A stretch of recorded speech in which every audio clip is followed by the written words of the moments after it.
ሰው ጥቁር ነጭ ነው ካሉ ታምናለህ ነው። ገብቶሃል አይደለ? በጭፍን ማለት ነው። ዝም ብለህ በጭፍን ታምናለህ። ዝም ብለህ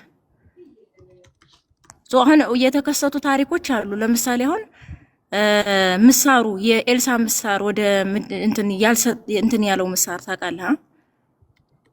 ብረት በባህሪው ይሰጥማል አይደለ? እንደዚህ አምላካዊ ተአምራት ሲሰፍ ምናምን ታየዋለህ።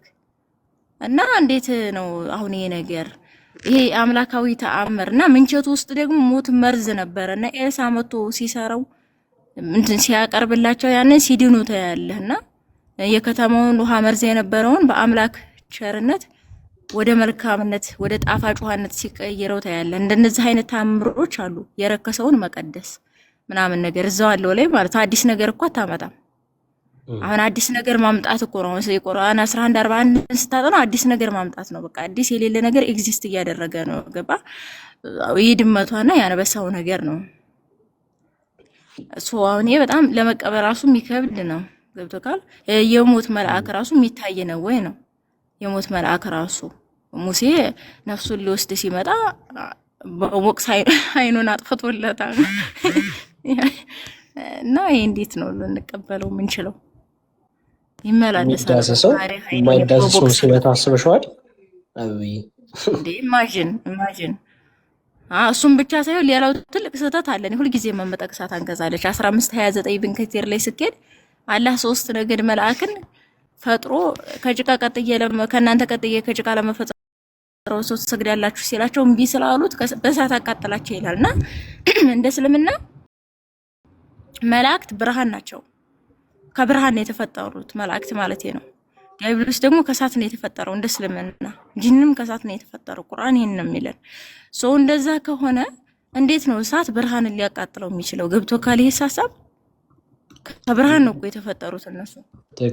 ግን እሳት ልኮ አቃጠላቸው ይላል ኢብን ከቲር። እስማኤል ኢብን ከቲር ይሄን ይፈስራል። እንዴት ነው የምንቀበለው? ይሄ ራሱ በጣም ከባድ ነገር ነው። እኔ አበቢ ፎልስ እንደሆነ እኮ ያውቁታል። ህሊና ሲሸጥ ግን ከባድ ነው። ህሊና መሸጥ። አበቢ አንድ ጥያቄ ልጠይቅሽ። መላእክት በክርስትና በቃ ምንድን ነው የተሰሩት?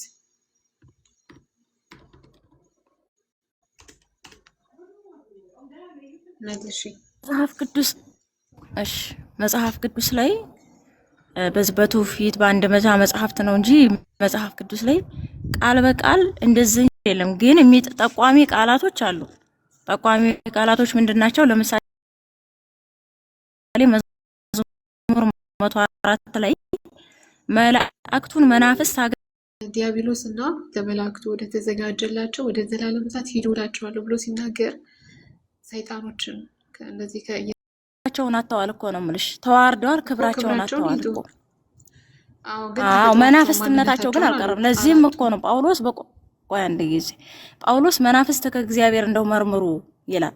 ሰይጣን ራሱ የብርሃን መልአክ ሲሆን ራሱን ይለውጣል ብሎ ራሱን ቀይሮ ሰይጣን ሰዎችን ያሳስታል። ገባሽ? ለምሳሌ መሳፍንት ላይ ነገዲዮን እነ ማኑሄ ሚስቱ እግዚአብሔር መልአክ መጣልኝ ስትለው ኧረ ወደ ሚስት የላከውን ሰው ደግመህ ላክ ይላል። ጌዲዮን በ3 አይነት ፈተና ሲፈትነው ታያለህ። እስራኤልን ከመዳያማውያን እጅ ድል ታወጣለህ ሲለው እንደዚህ አርግ ዝናብ እዚህ ቦታ ይጣል እዛ ይጣል እያለ ሲፈተነውና ፈተናውን በድል ሲወጣ ታይልሽ የተገለጠለት መልአክ።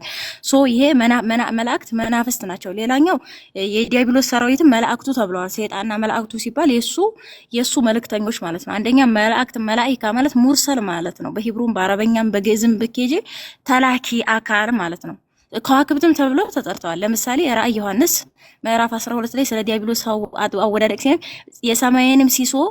የሰማይንም ከዋክብት ሲሶ በጅራቱ እየሳበ ወደ ምድር ጣላቸው ይላል። አየሽ?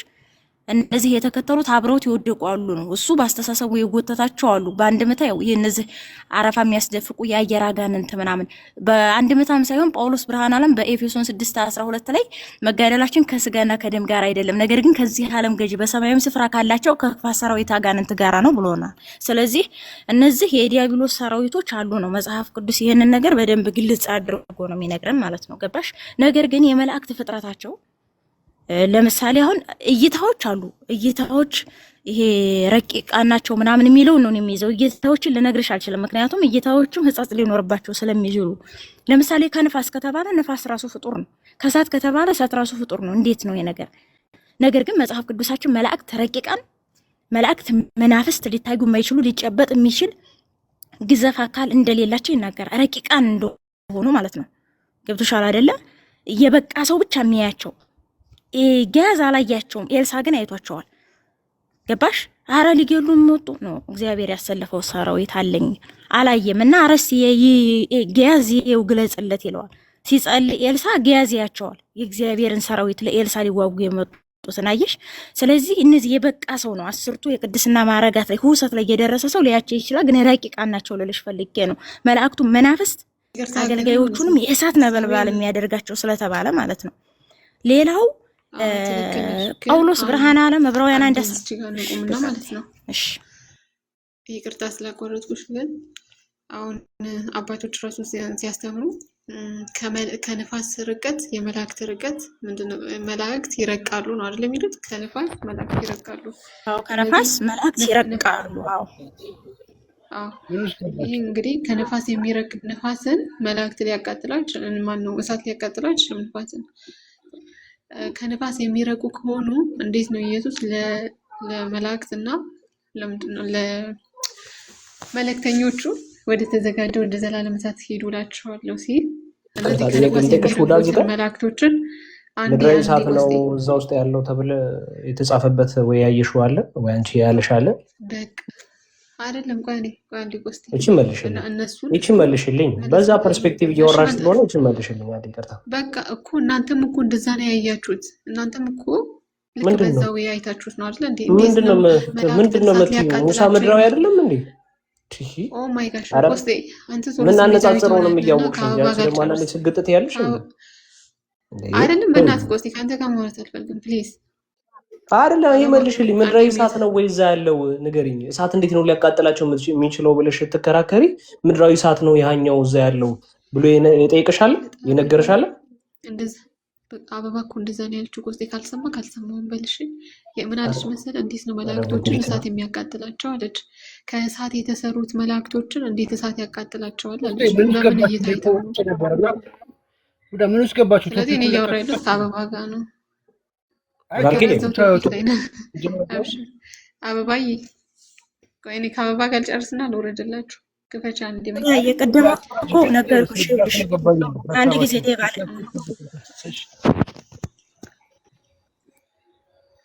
ያ አበባ ያለችው እሳት እንዴት ይበላዋል? መላእክት የተፈጠሩት ከእሳት ነውና ወደ እሳት ደግሞ ይጥላቸዋል። እሳትን እሳት እንዴት ይበላዋል አለች። እሷ ምድራዊ እሳት ነው ብላ ነው።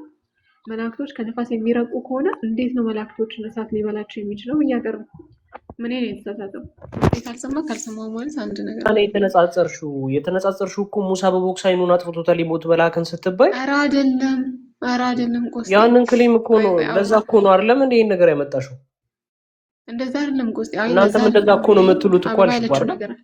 እሺ ቆይ እዚሁ ጋር ልጠይቅሽ። ምን ተናግረሻል አሁን? እናንተም እንደዛ ነው እኮ የምትሉት አልሽ። ስለዚህ ከየትኛው ጋር ነው ያነጻጸርሽው? እኛ ካልነው ጋር። እሺ እኔ እሷ ምን አለች መሰለ? አሁን ማይኳን ስትከፍት ትነግራለች። እኔ እሱን ከመጠየቅሽ በፊት እናንተ የምትሉት እንደዛ ነው አልሽ አይደለም?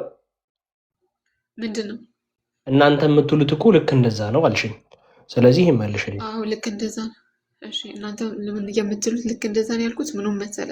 አሁን መላእክቶችን ማለትም የወደቁት መላእክቶችን እና ሰራዊቶቻቸውን ኢየሱስ ለእነሱ ያዘጋጀላቸው ጀሃነም አለ አይደል? እሳት አለ።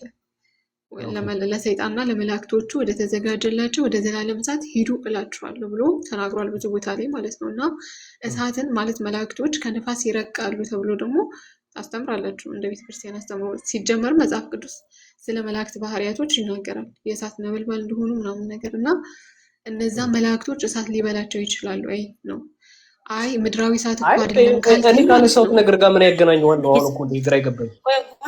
ቆይ ውስጤ አንተ ላነሳኸው ምላሽ አይደለም አበባ ላነሳችሁ ነው። እሺ አንተ ላይ አልመጣም ነገር ስለ አበባ ነው እየመለስኩ ያለው። ስለ ፎረን ኤንጀልስ ነግሬሻለሁ። ይኸውልሽ ስለወደቁት መላእክት እኔ ብዙም አልነገርኩሽም። በነገራችን ላይ የወደቁት መላእክት ክብራቸውን አጥተዋል። ኦልሬዲ ምን ሆነዋል? ጸላኢ ተብለዋል። ከሳሽ ጠላት ተብለዋል። የሰው ልጆችን የሚያሰቃዩ አጋንንት ተብለዋል። ለምሳሌ ጌታችን ከዛ ከህመምተኛው ላይ ያወጣው ቁጥራችን ብዙ ስለሆነ ሌጊዮን ብሎ የመለሰው እና የክርስቶስን ልታጠፋን መጣ ሆይ ገና ጊዜያችን ምናምን ይለምኑታል። ከለመኑት ልመና አንደኛው ማን ነው? ወደ ጥልቁ አትጣለን ነው። ጥልቁ እጅግ በጣም ከባድ ነው ማለት ነው ለነሱ። ስለዚህ የእግዚአብሔርን ብርሃን የሚያጣ ሰው ልክ አዳም ከገነት ወደ ምድር እንትን ሲል ሲወድቅ ክብሩ ተገፎ ራቁቱን ሆኖ ተፋፍሯል። ገባሽ?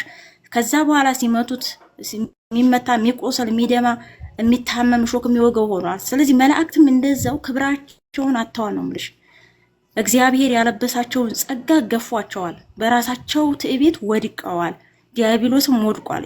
ሕዝቅኤል 28፣ ኢሳይያስ 14፣ ራእይ 12 በተለያዩ የመጽሐፍ ቅዱስ ክፍሎች ላይ የዲያብሎስ ክፉኛ አወዳደቅ ተጽፏል። ኦክቲ አሁን መላእክቶች ባህሪያቸው እንትን መናፍስቱ ሆኖ ነገር ግን ክብራቸው የለም ነው የምልሽ። ክብራቸው ከተገፈፈ ደግሞ አይደለም በእሳት በሰው ልጆች ራሱ ቆይ አይደለም በእሳት በሰው ልጆች ራሱ ሊረገጡ ይችላሉ። የሰው ልጅ አጋንንትን ሊረግጥ ይችላል በክርስቶስ ኃይል ማለት ነው። ገባሽ? አጋንንትን ሁሉ እንዲገዙልን ነው ስልጣን የሰጠን። በመንፈሳዊ አይን አይደለም፣ በመንፈሳዊ ነው፣ በስጋ አይታዩም። ያ አልኩሽ እኮ ያ እና መላእክቱን ሰይጣንና መላእክቱ ስለተባለ ብቻ እንደነ ሚካኤል ናቸው። አሁን ከነ ክብራቸው እግዚአብሔርን ያገለግላሉ ነው። እነሱ ስራ የላቸውም። በቃ ካልሆነ እኮ በቃ የሰይጣን መላእክት መባላቸው እኮ ጥያቄ አይፈጥርብሽም ነበረ። እንደዛ ካልሆነ እኮ የሰይጣን መላእክት መባል ከእግዚአብሔር በመለየታቸው አሁን የአዳም ከእግዚአብሔር ሲለይ እኮ ሰውነቱ ምናምን አልተነጠቀም አይደል? ብቻ ክብሩን አጥቷል። ከእግዚአብሔር ተለየ ነው እኮ ክብር ሰውነቱን ካጣ ማለት እኮ ጠፋ ነው። ቆይ ሰውነቱን አጣ ማለት እኮ ጠፋ። እግዚአብሔር ደግሞ ፍርድ ያስገብቷል፣ ክብሩን አሳጥቶታል እንጂ ዲያብሎስንም አላጠፋውም ነው። ማጥፋት ይችላል እኮ ገባሽ? ሰውነቱን አላጣም ስታይ አልጠፋም እያልሽ እኮ ነው። ዲያብሎስም እንደዛው ተረጃዋል። ግን አረድ ይቀጥልሽ። ስለምንድን ነው እያወራችሁ ያላችሁት? አዲስ ለመጣን ሰዎች ምንድን ነው የሚያከራክራችሁ ብዬ ነው። ሰላም ብያለሁ፣ ግን ሁላችሁም ይቅርታ። ሰላም ብያለሁ። ይህንን ብትመልሱልን አሪፍ ነው።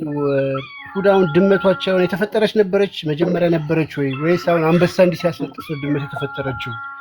አሁን እሱ ትንሽ ኮምፕሊኬት ስለሆነብን እዚህ ላይ እስኪመልስ ስጭን። በእስልምና አሁን ይሄ አንበሳ ሲያስነጥስ ድመት ተፈጠረች።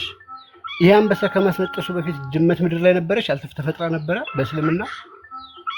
ሁዳ መጀመሪያ ተፈጥራ ጠፍታም ከሆነ ምን ተፈጥራ ጠፍታ መንገድ ድጋሚ ክሬት አድርጓት ከሆነ አይሮ ነው። ግን ይሄንን በቃ ነግሬዋለሁ ለኮስቴ ቅድም እንደ ሚራክል ነው ማለት ችግር የለውም ማለት ነው። ቆይ የኖህ መርከብ ሲገቡ ኖህ መርከብ ውስጥ ሲያስገባ ከሁሉም ሁለት እንስሳ አስገብቶ ነበር አይደለ? ድመት ነበረች እዛ ውስጥ?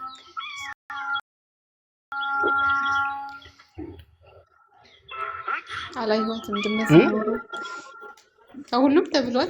አይሮ ነው እንዴት እንደሆነ አላውቅም። ሲጀመር ቆይ ተፍሲሩ ማለት ነው ሐዲስን አያስቀምጥም። አሁን የሐዲስ ቁጥር ምናምን ያስቀምጣል።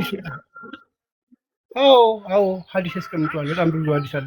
በብዙ ቦታ ላይ የተዘገበ ሐዲስ አለ እና ተፍሲሩ ሲናገር አይጧ ስላስቸገረች ድመት የተፈጠረችው አይደል? ተፍሲሩ ላይ ችግር የለውም። ጥያቄ አይፈጠርባችሁ። እንዴት ጥያቄ አይፈጠርባችሁ? አይደለም እኔ ቶፒክ ያልነበረም ሄዳችሁ ደጃትና ይሄንን ያወራሁት ነው። እዚህ ላይ ነበርኩኝና አረ ዲስክ እዚህ ላይ የሆነ ነገር ተሄዳል። በቃ ሌላ ነገር ነው ከተነው አረዲ ያለ አንዴ ደርስ ካበባ ነው አለሁኝ ደባ ይሄ ያፈጣጠረ እኔ ይሄን አይቶ ሰው እስልምና ውስጥ መቀመጥ የለበትም። ይሄ ብቻውን የሆነ እየተቀለደብህ እንደሆነ እስልምና ውስጥ አጋንንት እየተጫወተብህ እንደሆነ አንድ ማሳያ ነው። አንድ ሰው ይህንን አይቶ ከእስልምና መውጣት ይችላል እያልኩ ነበረ እና የድመቷን አፈጣጠር እና ደግሞ የደጃልና የአላህን መሳሰል እያነሳው ነው እና ሀሳብ ስትስኬድበት አሁን ቲንክ ሁዳ እንደ ተአምር አድርጌ ነው የማየው። ድህነቴ ላይ ድህነቴ ላይ ድህነት ሳይሆን ድህነቴ ላይ የሚያመጣው ነገር የለም አይነት ኮሜንት ሰጥተሻልና በእነዚህ አይነት ነገሮችም አይታ አሁን ለምሳሌ መሐመድ ስብዕና ብለን ስናነሳ መሐመድ እኮ እንደዚህ አድርጎ ብለን ስናነሳ ድህነቴ ላይ የሚያመጣው ነገር የለም መሐመድ አይነት አባባሎችም እንሰማለን አንዳንድ ጊዜና ናይ አንድ ሰው ካደረገው መሐመድ ካደረጋቸው ነገሮች አሁን እኮ ደምሳሽ መጥቶ ስለፈጣሪ ከበፊቶች እምነቶች ወስዶ ስለፈጣሪ ሊነግርሽ እኮ ይችላል እኮ ከዛ እየወሰደ እንዲህ ነው እያለ እና ደምሳሽ ግን ስለተናገረ ደምሳሽ ያመጣውን አምላክ ግን ትቀበያለሽ ማለት አይደለም እንትኑ ሳይሆን የደምሳሽ አስተምህሮ ሳይሆን ደምሳሽ ምን አይነት ሰው ነው እውነት እሱ ፈጣሪን ያናገረ ሰው ነው ወይ የሚለውን ከዛ አስተምህሮቹንም እነዚህ አይነት አስተምህሮቹንም ስትመለከቺ ደግሞ ስለ ድህነት የሚባለው ትልቁ ጉዳይ ላይ ከመድረስሽ በፊት እነዚህ አስተምህሮች ተረት ናቸው ወይንስ እውነት እንትን ያላቸው መሰረት ያላቸው ነው ወይ የሚለውን ነገር ማየት ያስፈልጋል ለምሳሌ አሁን እስልምና ከሚያስተምራቸው ነገሮች መካከል ዓለም የአሳ ጀርባ ላይ ነች ያለችው ብሎ ያስተምራል ይሄን ታውቂያለሽ ይመስለኛል ይሄንንም እንደ ተአምር ነው የምትወስጂው ወይንስ ምንድነው ያንቺ አስተያየት አሁን እውነት አንቺ ዓለም የአሳ ጀርባ ላይ ነች ብለሽ ነው የምታምኙ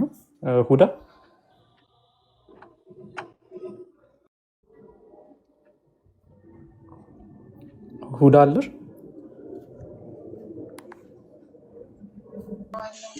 ምን ላይ ነው እንደዚህ ዓለም የአሳ ጀርባ ነች እስልምና አስተምህሮ በተፍሲራትም የተቀመጠ ነገር ነው ምናልባት አውጥቼ ላሳይሽ እችላለሁ ያ ግን ተፍሲር ሳይሆን ሐዲስና ቁርአን ላይ ካለ አይ ተፍሲሮቹንም እኮ ይኸውልሽ ይሄ ነው ችግሩ ምንድነው አሊሞች ተስማምተው ያስቀመጡት ሐሳብ የእስልምና አስተምህሮ ከሆነ ግዴታ እኮ ሐዲስ ቁጥር እንደዚህ ላይ ተቀምጧል እኮ መባል የለበትም አይ እኔ ግን ይሄንን አልቀበልም የምትይ ከሆነ አንቺ በምናብሽ ኦሬዲ የምትሰሪው እምነት ነው ያለው እንጂ እስልምና አይደለም ማለት ነው እሱ እነሱ አሊሞቹ ግን ተስማምተው ይሄን ነገር ያጸደቁበት ምክንያት ምንድነው ትክክለኛ ከጥንት ጀምሮ የመጣ ትክክለኛ እስላማዊ አስተምህሮ ነው ብለው ስላመኑ ነው ምናልባት ግን ዘገባውን አውጥቼ ላሳይሽና እስኪ በሱ ተቀበለዋል አልቀበለው የሚለውን በዛ ትነግሪኛለሽ ላሳይሽ እስከማወጣው ግን ቀጥሉ እናንተ ሀያት እንኳን ደህና መጣሽ አሳቀሽ አንቺ አሳ ላይ አይደለም የተቀመጠው ብለሽ ነው የምታስቢው ሀያት አንቺ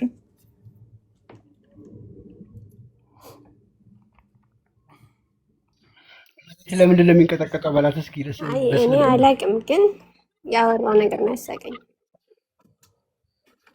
ምን አወርቼ ያሳቀሽ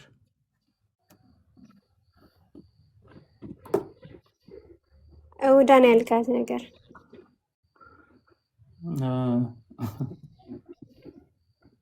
ኦኬ እሺ በዴቫ ቀጥሎ አውሩሽ ትንሽ እስከማወጣ ድረስ ቶሎ ቦታው ሴቭ ያደረኩት እኔ እንደዚህ አይነት ነገሮች ሴቭ አላደርግም ብዙ ጊዜ ከቁርአን ጋር የተገናኘ ብቻ ነው ሴቭ ማድረገው እሺ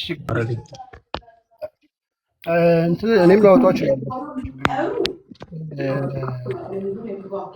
ምንድን ነው ዓለም አሳ ጀርባ ላይ ነው የሚለውን ኦኬ እሺ ቆይ አውጣላለሁ ቀጥልሽ ሁዳ እሺ እና እስከዛ እስከወራሽ ልጅያልና ሀያት እስኪ ሀያት እንደምንቀይራ ሀዩ እንዴት ነሽ ደህና ነሽ ገባች ፖዚቲቭ ንድሞች ጠፍተሻል በጣም ጠፍተሻል የለሽም አትታይም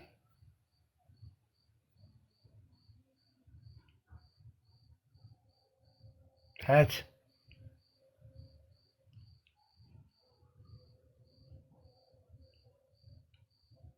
አለሽ ሀያት አለውኝ አላህ ማንንም አይመስልም ሀያት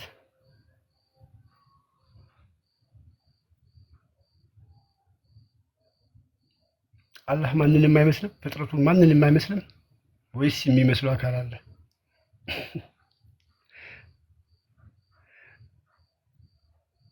ምንድን ነው ጆሮሽ የምትይዥው? አይንሽም ምናምን የምትይዥው? መልሽ።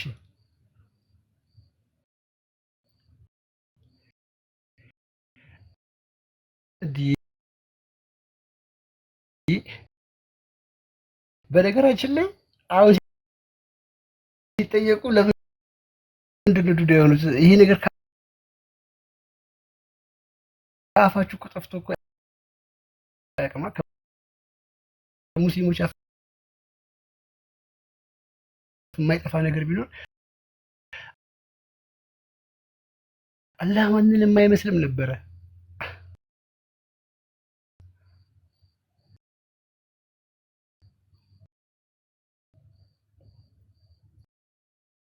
እሺ መልሽልኝ። እሺ ማንንም አይመስልም ወይስ ይመስላል? እሺ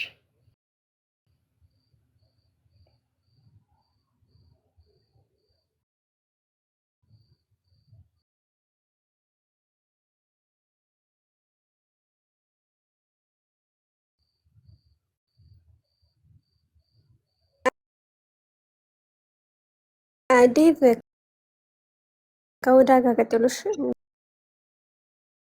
ብዙም የሚመች ቦታ አይደለም። ቶፒኩን ያልተመቸሽ ስለሚያስበላሽ አይደለም በጭራሽ።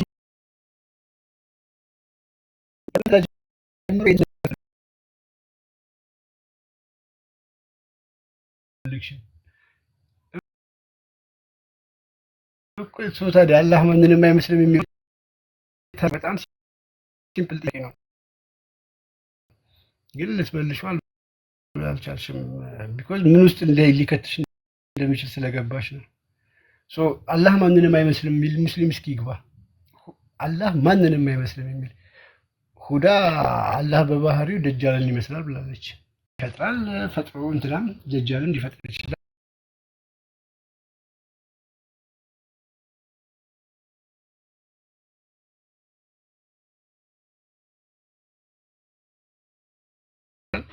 አላህ የሚያስም ካለ እስኪ ይግባና አላህ ማንንም እንደማይመስል ሊያሳየን ይችላል። ኧረ ዴቭ እኔ እንደዛ አላልኩም። እሺ ማንንም አይመስልም አላህ? አዎ አምላካችን ታዲያ እሺ አላህ ማንንም የማይመስል ከሆነ ማመን አልገባህም? እኔ እኮ ነጭ ነው ካላሉኝ እኮ አይገባኝም። እኔ ታጥቦ ጭቃ ሆንክብኝ እኮ እያለ እና እንደዛ አትነግረኝም እንዴ? ማን ነው? አልሐኪም ነው 3 ላይ ሐዲስ አረብኛ የምታነቡ ከሆነ አረብኛውን እናስነብባችኋለን። ገጽ 323 ላይ የሱረቱል ኑን ወልቀለም ማብራሪያ ተፍሲር ይላል። የቁርአኑን ሲያብራራ ነው። ቁርአን ውስጥ ያለ ሐሳብን ወስዶ ሲያብራራ በአላህ ስም እጅግ በጣም ሩህሩህ በሆነው ይላል 1498 አላህ መጀመሪያ የፈጠረው ነገር ብዕርን ቀለምን ነው አለ። ሐዲሱ እንደዚህ አለ። አቡ ዘካሪያ የህያ ቢን መሐመድ አልአንባሪ ነገሩን፣ እርሱም መሐመድ ቢን አብዱል ሰላም ነገረን አላቸው። እርሱም ኢስሐቅ ቢን ኢብራሂም ነገረን አላቸው። እርሱም ጀሪር ከአልአመሽ፣ እርሱም ከአቡ ዘቢያን፣ እርሱም ከኢብን አባስ ነው የተዘገበው። ተመልከቱ። የአላህ መልካም ፈቃድ በሁለቱም ላይ ይሁንና እንደተረከው አላህ መጀመሪያ የፈጠረው ነገር ብዕርን ቀለምን ነው። ከዚያም ጻፍ አለው። እርሱም ምን ልጻፍ አለ? ብዕሩ ማለት ነው። እጣ ፈንታን ቀድርን ጻፍ አለው። ከዚያን ቀን ጀምሮ እስከ ትንሣኤ ቀን ቅያማህ ድረስ የሚሆነውን ነገር ሁሉ ጻፈ። ኢብን አባስ ቀጠለ። አርሹም ዙፋኑም በውሃ ላይ ነበረ። ከዚያ የውሃ እንፋሎት ወደ ላይ ወጣና ሰማያት ከእሱ ተበጠሱ ወይንም ተፈጠሩ። ከዚያም ኑንን አሳ ነባሪን ፈጠረ። ምድርም በእሱ ላይ ተዘረጋች። ምድርም በኑን ጀርባ ላይ ሆነች። ከዚያም ኑን ተንቀሳቀሰች፣ ተረበሸች። በዚህ ምክንያት ምድር ተናወጠች። ከዚያም በጋራ በተራሮች ረጋች። ተራሮች በምድር ላይ ይመካሉ ወይንም ይመሰረታሉ የሚለው ነው። ይህ ሐዲስ በሁለቱ ሼኾች ቡኻሪና ሙስሊም መስፈርት መሰረት ትክክለኛ ሶሂህ ነው፣ ነገር ግን በኪታቦቻቸው ውስጥ አላወጡትም ይላል። ስለዚህ በእነሱ መስፈርት መሰረት ሰሂህ ነው። ስለዚህ ምድር ምንድነው የሆነችው ማለት ነው? አርሹ ውሃ ላይ ተቀመጠ። ከዚያም የውሃው እንፋሎት ወደ ላይ ወጣና ሰማያት ከሱ ተፈጠሩ። ከዚያም ኑንን ፈጠረ፣ አሳ ነባሪን ፈጠረ። ከዛ በኋላ ከዛ ምድር ደግሞ እዛ አሳ ነባሪ ላይ ተዘረጋች ማለት ነው። ምድርም በኑን ጀርባ ላይ ሆነች። ይኸው ሰሂህ ሐዲስ ነው። ተመለከትሽ ሁዳ?